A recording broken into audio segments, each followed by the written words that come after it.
अमरावती जिल्ह्याच्या चांदूर रेल्वे पोलिसांनी मोठी कारवाई करत तब्बल 10 टन गुटखा आणि सुगंधी तंबाखू जप्त केला।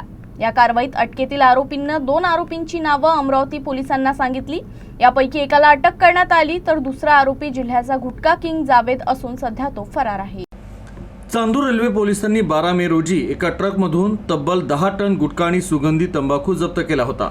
या कारवाईत शेख इम्रान शेख मुस्कान याला अटक करण्यात आली होती, तर बुधवारी दुसरा आरोपी मोहम्मद सलीम शेख इसाक याला अटक करून कस्टडीत घेण्यात आलं। चौकशी दरम्यान अमरावतीचा कथित गुटखा किंग जावेद असल्याचं आरोपींनी पोलिसांना सांगितलं।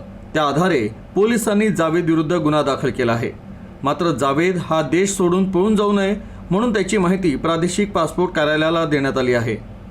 अमरावती जिल्ह्याचे नवे पोलीस अधीक्षक निकेतन कदम यांनी पदाची सूत्र स्वीकारताच जिल्ह्यात धडक कारवाईला सुरुवात करण्यात आली आहे आणि यातच ही मोठी कारवाई करण्यात आली होती।